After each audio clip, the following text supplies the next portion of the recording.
إن الحمد لله نحمده ونستعينه ونستغفره ونعوذ بالله من شرور أنفسنا ومن سيئات أعمالنا من يهده الله فلا مضل له ومن يضلل فلا هادي له وأشهد أن لا إله إلا الله وحده لا شريك له وأشهد أن محمدا عبده ورسوله اللهم صل على محمد وعلى آل محمد كما صليت على إبراهيم وعلى آل إبراهيم إنك حميد مجيد اللهم بارك على محمد وعلى آل محمد كما باركت على إبراهيم وعلى آل إبراهيم إنك حميد مجيد أما بعد فإن خير الحديث كتاب الله وخير الهدي هدي محمد صلى الله عليه وسلم وشر الأمور محدثاتها وكل محدثة بدعة وكل بدعة ضلالة وكل ضلالة في النار أعوذ بالله من الشيطان الرجيم يا أيها الذين آمنوا اتقوا الله حق تقاته ولا تموتن إلا وأنتم مسلمون يا أيها الناس اتقوا ربكم الذي خلقكم من نفس واحدة وخلق منها زوجها وبث منهما رجالا كثيرا ونساء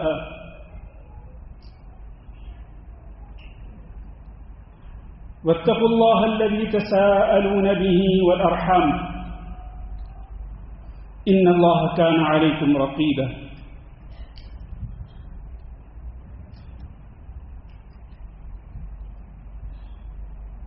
يا أيها الذين آمنوا اتقوا الله وقولوا قولا سديدا يصلح لكم أعمالكم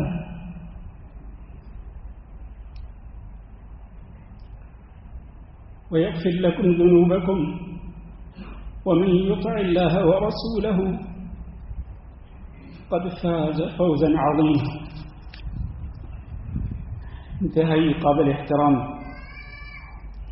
معزز و مکرم بزرگوں دوستوں اور بھائیوں اور معززات ماؤں بہنوں بیٹیوں اور خواتین اسلام، پچھلے کئی مہینوں سے کویت میں اور کویت کے قرب و جوار کے ممالک میں شدید گرمی پڑ رہی ہے، اور یہ شدید گرمی کا موسم ہمیں جہنم کی شدت اور جہنم کی سختی اور جہنم کا جوش یاد دلاتی ہے۔ اس لیے کہ نبی کریم صلی اللہ علیہ وسلم کے ارشاد گرامی ہے، ان شدت الحر من فیح جہنم، یہ شدید گرمی جہنم کے جوش سے ہے۔ جہنم جب جوش مارتی ہے اور اللہ رب العزت کے اذن کے ساتھ جب وہ اپنا جوش باہر نکالتی ہے تو اس کی وجہ سے دنیا کے اندر شدید گرمی آتی ہے۔ تو یہ گرمی ہمیں جہنم کی گرمی کو یاد دلاتی ہے۔ اور میرے بھائیوں، کامران اور کامیاب وہ شخص ہے کہ جس کو اللہ کے فرمان کے مطابق جہنم کی آگ سے دور کر دیا جائے گا اور جس کو جنت میں داخل کر دیا جائے گا۔ اللہ رب العزت کا فرمان ہے، فَمَنْ زُحْزِحَ عَنِ النَّارِ وَأُدْخِلَ الْجَنَّةَ فَقَدْ فَازَ، جس کو جہنم کی آگ سے دور کر دیا گیا اور جنت میں داخل کر دیا گیا، فقد فاز، وہ شخص کامیاب ہو گیا۔ کیونکہ وہ لوگ جو جہنم میں داخل ہوں گے اور وہ لوگ جو جنت میں داخل ہوں گے، یہ ایک جیسے نہیں ہو سکتے، ان میں بہت بڑا فرق ہوگا۔ لا يستوي اصحاب النار واصحاب الجنة اصحاب الجنة هم الفائزون، جہنم والے اور جنت والے برابر نہیں ہو سکتے. جنت والے ہی کامیاب ہوں گے. اللہ رب العزت کے فضل و کرم سے ہم دعا کرتے ہیں کہ اللہ اپنے فضل و کرم سے ہمیں جنت والوں میں شامل فرمائے. نبی کریم صلی اللہ علیہ وسلم نے جہنم کی گرمی کی شدت کو بیان کرتے ہوئے ارشاد فرمایا کہ یؤتی بجہنم یومئذ لها 70,000 زمام. جہنم کو اس دن لایا جائے گا کیونکہ جہنم یہ اللہ رب العزت کی مخلوق ہے اور یہ اس وقت موجود ہے. تو قیامت کے دن قائم ہوگا اور اللہ رب العزت لوگوں کے درمیان فیصلے فرمائیں گے اس دن میں کہ جو 50,000 سال کے برابر ہوگا. اور پھر جہنم کو لایا جائے گا. اس کی 70,000 نکیلیں ہوں گی. مع كل زمام 70,000 ملک یجرونها. ہر نکیل کے ساتھ 70,000 فرشتے جو اس کو کھینچ رہے ہوں گے. یہ اتنی بڑی جہنم ہوگی اور جس کے بارے میں اللہ رب العزت نے قرآن مجید کے اندر ارشاد فرمایا لَأَمْلَأَنَّ جَهَنَّمَ مِنَ الْجِنَّةِ وَالنَّاسِ أَجْمَعِينَ. اتنی بڑی جہنم کو کہ جس کی 70,000 نکیلیں اور ہر نکیل کے ساتھ 70,000 فرشتے. اتنی بڑی جہنم کو ضرور بالضرور میں بھر کے رہوں گا. لَأَمْلَأَنَّ جَهَنَّمَ. اس کو بھر کے رہوں گا. کن لوگوں کے ساتھ؟ مِنَ الْجِنَّةِ وَالنَّاسِ أَجْمَعِينَ. جنوں میں سے اور انسانوں میں سے جو اللہ کے نافرمان ہوں گے, جو اللہ کی نافرمانی کرنے پہ تلے رہے اور اللہ کی نافرمانی کرتے ہوئے ان کی موت آ گئی. اللہ نے قرآن مجید کے اندر یہ عہد کر رکھا ہے لَأَمْلَأَنَّ. دو چیزیں ہیں یہاں تاکید کی, ایک ہے لام اور پھر آخر میں نون مشدد. لَأَمْلَأَنَّ. ضرور بالضرور میں اس جہنم کو بھروں گا جنوں کے ساتھ اور انسانوں کے ساتھ. اللہ سے دعا کرتے ہیں کہ اللہ ہم سب کو ان میں نہ شامل فرمائے اور اللہ ہم سب کو جہنم کی آگ سے آزادی نصیب فرمائے. نبی کریم صلی اللہ علیہ وسلم نے ارشاد فرمایا ان اهون اهل النار عذابا. جہنم کے اندر جہنم والوں میں جس کو سب سے ہلکا عذاب دیا جائے گا یہ وہ شخص ہوگا لرجل يوضع في اخمص قدميه جمرتان. جس کے پیروں کے تلووں کے نیچے صرف 2 انگارے رکھے جائیں گے. جہنم کے انگاروں میں سے صرف 2 انگارے رکھے جائیں گے. یغلی منہما دماغہ. ان 2 انگاروں کی وجہ سے اس کا دماغ ابلنے لگے گا. ما یرى ان احدا اشد منه عذابا. وہ یہ سمجھے گا کہ اس سے زیادہ سخت عذاب جہنم کے اندر کسی کو نہیں دیا جا رہا. وَإِنَّهُ لَأَهْوَنُهُمْ. حالانکہ وہ سب سے کم اور سب سے ہلکے عذاب والا ہوگا. سب سے کم اور سب سے ہلکا عذاب جس کو دیا جا رہا ہوگا اس کی یہ حالت ہوگی. آئیے مختصر طور پر ذکر کرتے ہیں کہ وہ کون سے اسباب ہیں کہ جن کو اختیار کیا جائے تو جہنم کی آگ سے آزادی مل جاتی ہے. پہلا سبب اللہ رب العزت کی توحید کا دل کی گہرائی سے اقرار کرنا, اللہ کی وحدانیت کو تسلیم کرنا اور پھر اللہ رب العزت کی توحید کے تقاضوں کے مطابق زندگی گزارنا اور عمل کرنا. یہ سب سے بڑا سبب ہے جہنم کی آگ سے آزادی حاصل کرنے کا, جہنم کی آگ سے نجات پانے کا. اس سے بڑا سبب کوئی نہیں ہو سکتا. نبی صلی اللہ علیہ وسلم نے ارشاد فرمایا انی لأعلم کلمۃ. میں ایک کلمہ جانتا ہوں لا یقولها عبد بحق. جو بندہ بھی اس کو بجا طور پر برحق طور پر کہے گا، یعنی وہ کلمہ پڑھے گا. بحق کا معنی یہ ہے کہ وہ کلمہ زبان سے پڑھ کر اس کو دل میں اتارے گا اور پھر وہ اپنی زندگی کے اندر عمل بھی اسی کلمے کے مطابق کرے گا اور اس کلمے کے خلاف کوئی عمل نہیں کرے گا. فیموت علی ذلک، پھر اسی پر اس کی موت آئے گی. الا حرمہ اللہ علی النار، مگر اللہ رب العزت اس کو جہنم کی آگ پہ حرام کر دے گا. توحید اور توحید کے تقاضوں کو پورا کرنا. دوسرا سبب ہے اللہ کی عبادت میں اخلاص پیدا کرنا، ریاکاری سے اور دکھلاوے سے اپنے آپ کو بچانا. اس لیے کہ جس عمل کے اندر چاہے وہ پہاڑوں کی ضخامت کے برابر کیوں نہ ہو، اگر اس کے اندر ریاکاری اور دکھلاوا آ جائے تو وہ عمل ایک ذرہ برابر بھی نہیں رہے گا. اللہ کے یہاں اس کی کوئی حیثیت نہیں ہوتی. نبی کریم صلی اللہ علیہ وسلم نے ارشاد فرمایا، لن يوافي عبد يوم القيامة فيقول لا إله إلا الله يبتغي به وجه الله، جو شخص بھی لا الہ الا اللہ اللہ کے پاس لے کر آئے گا، اس کلمے کے ساتھ جو اللہ کے پاس حاضر ہوگا، اور اس نے جب یہ کلمہ پڑھا تھا تو یبتغی بہ وجہ اللہ، صرف اللہ رب العزت کو راضی کرنے کی خاطر پڑھا تھا، ریاکاری نہیں تھی، دکھلاوا نہیں تھا. تو فرمایا حرم اللہ علیہ النار، اللہ رب العزت اس پر جہنم کی آگ کو حرام کر دے گا. شرط کیا ہے کہ اللہ سے جب ملاقات کرنی ہے کس حالت میں کرنی ہے؟ اس کلمے کے ساتھ اللہ سے ملنا ہے، لا الہ الا اللہ کے ساتھ اللہ تعالی سے ملاقات کرنی ہے، کہ انسان کی زندگی کے نیک اعمال کے اندر کسی قسم کی ریاکاری اور دکھلاوا نہ ہو. اس حالت میں اللہ تعالی سے ملیں گے تو اللہ رب العزت جہنم کی آگ کو حرام کر دے گا.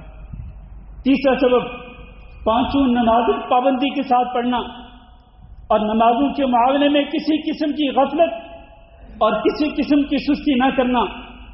اس لیے کہ غفلت اور سستی کرنا نمازوں کے معاملے میں یہ منافقانہ رویہ ہے، یہ مومنانہ رویہ نہیں.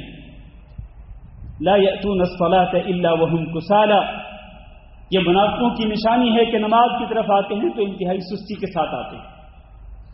نمازوں کی حفاظت کرنے والے، پابندی کے ساتھ نمازیں پڑھنے والے، ویسے جیسے رسول اللہ صلی اللہ علیہ وسلم نے نماز پڑھ کے دکھلائی، یہ جب اللہ تعالیٰ سے اس حالت میں ملیں گے تو اللہ رب العزت ان کو بھی جہنم کی آگ سے بچا لے. والذین هم علی صلواتهم یحافظون اولئک هم الوارثون الذین یرثون الفردوس هم فیہا خالدون. جنت الفردوس کے وارثوں کی ایک صفت نمازوں کی حفاظت کرنے والے. اور نبی کریم صلی اللہ علیہ وسلم نے فرمایا، لن یلج النار احد صلی قبل طلوع الشمس وقبل غروبها، وہ بندہ ہرگز جہنم میں داخل نہیں ہوگا جس نے سورج طلوع ہونے سے پہلے بھی نماز پڑھی اور سورج غروب ہونے سے پہلے بھی نماز پڑھی. سورج طلوع ہونے سے پہلے فجر کی نماز وقت پر ادا کی اور سورج غروب ہونے سے پہلے عصر کی نماز ہمیشہ پابندی کے ساتھ وقت پر پڑھتا رہا. یہ شخص کبھی بھی جہنم کی آگ میں داخل نہیں ہوگا. اسی طرح چوتھا سبب یہ ہے، کبھی جائزہ لیں کہ خلوت میں آپ بیٹھے ہوں اور اللہ رب العزت کو یاد کر رہے ہوں اور اپنے گناہوں کو یاد کر رہے ہوں، اللہ کی عظمت اور کبریائی کا خیال اور اللہ رب العزت کی محبت اور اس کی آگ کا خوف دل میں لے کر کبھی ہماری آنکھوں سے آنسو نکلے ہیں. کبھی ہم نے اللہ رب العزت کی بارگاہ میں اپنی آنکھوں سے آنسو بہائے، جبکہ رسول اکرم صلی اللہ علیہ وسلم نے ارشاد فرمایا کہ لا یلج النار رجل بکا من خشیۃ اللہ، وہ شخص جہنم میں داخل نہیں ہوگا جو اللہ کے ڈر کی وجہ سے رو دیا، اللہ کے ڈر کی وجہ سے رو دیا، جس نے اپنی آنکھوں سے آنسو بہا دیے، وہ جہنم کے اندر داخل نہیں ہوگا یہاں تک کہ دودھ تھنوں کے اندر واپس چلا جائے. اور آپ جانتے ہیں کہ دودھ تھنوں میں واپس نہیں جا سکتا. اس کا مطلب یہ ہے کہ اللہ کے ڈر کی وجہ سے رونے والا انسان اسی طرح جہنم کی آگ کے اندر داخل نہیں ہوگا. اور رسول اکرم صلی اللہ علیہ وسلم نے وہ 7 افراد جن کے بارے میں فرمایا کہ اللہ قیامت کے دن ان کو اپنے عرش کا سایہ نصیب فرمائے گا.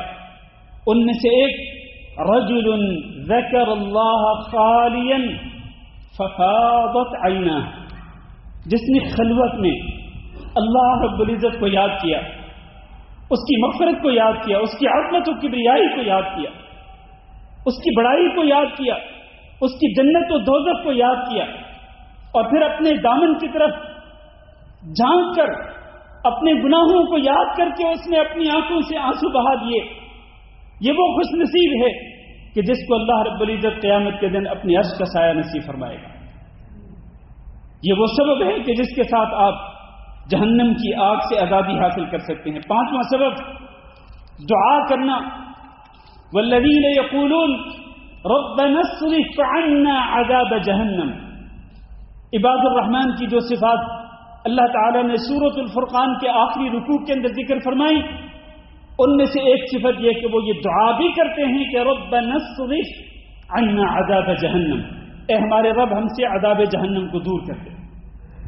اور نبی کریم صلی اللہ علیہ وسلم نے جو دعا سکھلائی ہر نماز کے آخری تشہد میں سلام پھیرنے سے پہلے پڑھنے کے لیے، کہ جو دعا اکثر و بیشتر نمازیوں کو یاد نہیں ہوتی، اس دعا کے اندر نبی صلی اللہ علیہ وسلم یہ دعا فرماتے تھے: اللہم انی اعوذ بک من عذاب جہنم واعوذ بک من عذاب القبر واعوذ بک من فتنة المحیا والممات واعوذ بک من فتنة المسیح الدجال. یہ دعا نبی صلی اللہ علیہ وسلم صحابہ کرام کو یوں سکھلاتے جیسے صحابہ کرام کو قرآن مجید کی کوئی سورت سکھلاتے، اتنے اہتمام کے ساتھ. لیکن بدقسمتی سے کہنا پڑتا ہے کہ بہت سارے نمازیوں کو یہ دعا یاد نہیں ہے. اس کی جگہ پہ وہ دعا پڑھتے ہیں: رب اجعلنی مقیم الصلاۃ ومن ذریتی ربنا وتقبل دعاء. کیونکہ بچپن سے وہ چھوٹی سی جو نماز کی پاکٹ سائز کی کتاب ہوتی ہے اس کے اندر یہی دعا لکھی ہوئی ہے، بس وہ تو یاد ہے. جبکہ نبی صلی اللہ علیہ وسلم نے وہ دعا تشہد کے آخر میں سلام پھیرنے سے پہلے نہیں پڑھی، اور جو دعا نبی صلی اللہ علیہ وسلم نے سکھلائی، جس کی تعلیم تھی، وہ یاد ہی نہیں. کتنی بدقسمتی کی بات. میں یہ نہیں کہہ رہا کہ رب اجعلنی مقیم الصلاۃ دعا نہیں پڑھ سکتے، پڑھ سکتے ہیں، لیکن اس سے بہتر وہ دعا ہے جس کی تعلیم نبی صلی اللہ علیہ وسلم نے مجھے اور آپ کو دی. اس کو یاد کریں اور اس کو ہر نماز کے آخری تشہد میں پڑھا کریں، چاہے وہ فرض نماز ہو، چاہے وہ نفل نماز ہو، چاہے وہ وتر کی نماز ہو، کوئی بھی دعا ہو، ہر نماز کے آخری تشہد میں اسلام پھیرنے سے پہلے ان 4 چیزوں سے اللہ رب العزت کی پناہ طلب کرنی چاہیے. آخری بات یہ میرے عزیز بھائیوں، جہنم کی آگ سے آزادی حاصل کرنے کے اسباب میں سے ایک سبب، جہاں اللہ رب العزت کی توحید، جہاں یہ نمازیں ہیں اور جہاں دیگر عبادات ہیں، وہاں پر انسان اپنے اخلاق کو بھی بہتر سے بہتر بنائے، لوگوں کے ساتھ اچھے اخلاق سے پیش آئے. بد اخلاقی اور بدتمیزی یہ انسان کو جہنم کے اندر لے جانے والی ہے، جبکہ اچھا اخلاق انسان کو جہنم کی آگ سے نجات دلانے والا ہے. ہم اپنے اخلاق کو بھی بہتر سے بہتر بنائیں. نبی کریم صلی اللہ علیہ وسلم نے ارشاد فرمایا: من کان ہینا لینا قریبا حرمہ اللہ علی النار. جو شخص بہت ہی آسان ہوتا ہے، یعنی اس کو ملنا بھی آسان، اس سے کوئی ڈیل کرنا، معاملہ کرنا بھی آسان، اور وہ بہت ہی نرم مزاج بھی ہوتا ہے، وہ سخت مزاج نہیں ہوتا، اور وہ مسلمانوں کے قریب بھی رہتا ہے، ایسا انسان جس کا اخلاق اتنا اعلیٰ ہوتا ہے، حرمہ اللہ علی النار، اللہ اس کو جہنم کی آگ سے حرام کر دیتا ہے. اللہ تعالیٰ سے دعا ہے کہ اللہ ہم سب کو جہنم کی آگ سے نجات نصیب فرمائے، اللہ ہم سب کو جنت کے اندر داخل فرمائے، جنت الفردوس کے وارثوں میں شامل فرمائے. استغفر اللہ لی ولکم ولسائر المسلمین فاستغفروہ انہ هو الغفور الرحیم.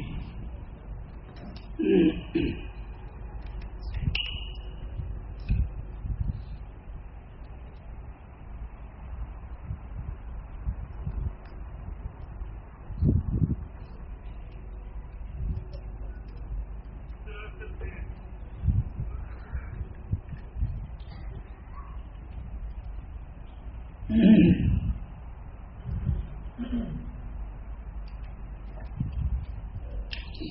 الحمد لله نحمده ونستعينه ونستغفره ونعوذ بالله من شرور أنفسنا ومن سيئات أعمالنا من يهده الله فلا مضل له ومن يضلل فلا هادي له وأشهد أن لا إله إلا الله وحده لا شريك له وأشهد أن محمدا عبده ورسوله اللهم صل على محمد وعلى آل محمد كما صليت على إبراهيم وعلى آل إبراهيم إنك حميد مجيد اللهم بارك على محمد وعلى آل محمد كما باركت على إبراهيم وعلى آل إبراهيم إنك حميد مجيد أما بعد میرے بھائیو اور دوستو، جہنم کی آگ سے آزادی حاصل کرنے کے اسباب میں سے 2 اسباب مزید ذکر کرنا چاہوں گا۔ ویسے تو اس کے کئی اسباب ہیں۔ ایک سبب صدقہ کرنا بھی ہے کہ جتنا انسان حسب استطاعت صدقہ کر سکتا ہو اس کو کرتے رہنا چاہیے۔ نبی کریم صلی اللہ علیہ وسلم کے ارشاد گرامی ہے، فاتقوا النار ولو بشق تمرہ، جہنم کی آگ سے بچو چاہے آدھی کھجور کا صدقہ کر کے۔ آدھی کھجور، اس کی کیا ویلیو ہے آج؟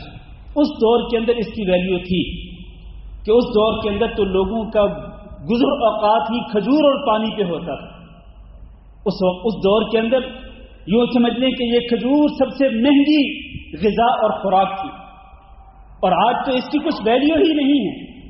معنی یہ ہے کہ آپ چاہے 50 فلس یا 100 فلس ہی آپ صدقہ کریں، لیکن کریں۔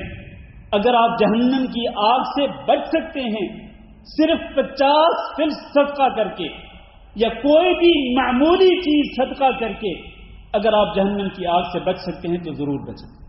یہ نبی صلی اللہ علیہ وسلم کا فرمان ہے۔ آخری بات، الباقیات الصالحات، باقی رہنے والی نیکیاں اور باقی رہنے والے نیک اعمال، ان کے ذریعے بھی انسان جہنم کی آگ سے آزادی حاصل کر سکتا ہے۔ نبی کریم صلی اللہ علیہ وسلم نے فرمایا، خذوا جنتکم، اپنی ڈھال لے لو۔ صحابہ کرام نے کہا کہ کیا دشمن سے بچنے کے لیے آپ ہمیں ڈھال لینے کا حکم دے رہے ہیں؟ نبی صلی اللہ علیہ وسلم نے فرمایا کہ نہیں، جہنم کی آگ سے بچنے کے لیے ڈھال لے۔ صحابہ کرام نے کہا وہ ڈھال کون سی ہے؟ فرمایا وہ یہ کلمات ہیں، سبحان اللہ والحمد للہ ولا الہ الا اللہ واللہ اکبر ولا حول ولا قوت الا باللہ۔ ان کلمات کو پڑھو، قیامت کے دن جب انسان اللہ رب العزت کی بارگاہ میں حاضر ہوگا، یہ کلمات فإنہن مقدمات ومعقبات ومجنبات، یہ کلمات انسان کے سامنے بھی ہوں گے، انسان کے پیچھے بھی ہوں گے، انسان کے دائیں بھی ہوں گے، انسان کے بائیں بھی ہوں گے، یعنی چاروں طرف سے ان تسبیحات نے اور ان کلمات نے انسان کو گھیر رکھا ہوگا، اور ان کلمات اور ان تسبیحات کی وجہ سے اللہ رب العزت اس انسان کو جہنم کی آگ سے آزادی کا پروانہ عطا کر کے اس کو جنت میں داخل کر دیں۔ اس لیے یہ کلمات زیادہ سے زیادہ پڑھتے رہنا چاہیے، اور ان کے معانی اور ان کے مطالب میں غور کرتے ہوئے، فکر کرتے ہوئے، یہ نہیں کہ صرف زبان سے یہ کلمات چلتے رہیں اور انسان کا دل غافل ہو، انسان کی توجہ کسی اور طرف ہو۔ کئی لوگوں کی عادت ہوتی ہے زبان کے ہاتھ میں تسبیح لے کر وہ منکے پہ منکا گرائے جا رہے ہیں، اور پتہ نہیں وہ زبان سے کچھ پڑھ رہے ہوتے ہیں کہ نہیں پڑھ رہے ہوتے۔ اس قسم کا جو ذکر ہوتا ہے جو آپ لوگوں کو دکھلا رہے ہیں، تسبیح ہاتھ میں پکڑ کے آپ لوگوں کے سامنے آپ کیا اپنے آپ کو ظاہر کرنا چاہتے ہیں؟ آپ زبان سے یہ کلمات پڑھیں، لوگوں کو پتہ بھی نہ چلنے دیں۔ ادعوا ربکم تضرعا وخفیہ، انتہائی عاجزی کے ساتھ اور چپکے چپکے لوگوں کو دکھا کرنے، چپکے چپکے آپ ان کلمات کو پڑھیں، ان کے معانی میں غور و فکر کرتے ہوئے۔ سبحان اللہ، اللہ ہر قسم کے عیب سے پاک ہے۔ الحمدللہ، تمام قسم کی تعریفوں کا مستحق ہے، ہر قسم کا شکرانہ اسی کے لیے۔ اللہ اکبر، وہ پوری مخلوقات سے بڑا ہے، سب سے بڑا ہے۔ اور لا الہ الا اللہ، اس کے سوا کوئی معبود برحق نہیں۔ اور لا حول ولا قوت الا باللہ، کہ میں کچھ بھی نہیں کر سکتا اور کسی بھی شر اور نقصان سے نہیں بچ سکتا جب تک کہ اللہ رب العزت کی توفیق نہیں ہوگی، ان کلمات کو اپنی زبان پہ جاری رکھا کریں، اپنی زبان کو تر رکھا کریں ان کلمات کے ساتھ۔ یقیناً ان کلمات کے ذریعے آپ جہنم کی آگ سے آزادی حاصل کر سکتے ہیں۔ اللہ رب العزت سے دعا کرتے ہیں کہ اللہ ہم سب کو یہ توفیق دے کہ ہم ان کلمات کے ساتھ اپنی زبان کو تر رکھیں، اور دیگر جو اسباب ہیں جہنم کی آگ سے آزادی حاصل کرنے کے، اللہ ہم سب کو وہ سارے اسباب اختیار کرنے کی توفیق دے۔ اللہ ہمیں بھی اور ہمارے والدین کو بھی، ہمارے بیوی بچوں کو بھی، اللہ ہم سب کو جہنم کی آگ سے آزاد فرمائے، اور اللہ رب العزت ہم سب کو اپنے فضل و کرم کے ساتھ جنت الفردوس کے وارثوں میں شامل فرمائے۔ اللهم اغفر لنا وللمؤمنين والمؤمنات وللمسلمين والمسلمات الأحياء منهم والأموات. اللهم إنا نسألك العفو والعافية والمعافاة الدائمة في الدنيا والآخرة. اللهم إنا نسألك رضاك والجنة ونعوذ بك من سخطك والنار. اللهم فرج هم المهمومين ونفس كرب المكروبين واقض الدين عن المدينين واشف مرضانا ومرضى المسلمين. اللهم آمنا في أوطاننا واجعل هذا البلد آمنا مطمئنا وسائر بلاد المسلمين. اللهم انصر عبادك المستضعفين في فلسطين وفي كل مكان. اللهم انصر عبادك المستضعفين. اللهم انصر عبادك المستضعفين. اللهم دمر أعداء الدين من اليهود والنصارى وغيرهم. اللهم دمرهم وأهلكهم وشتت شملهم إنك على كل شيء قدير. وصل اللهم وسلم على نبينا محمد وعلى آله وأصحابه أجمعين.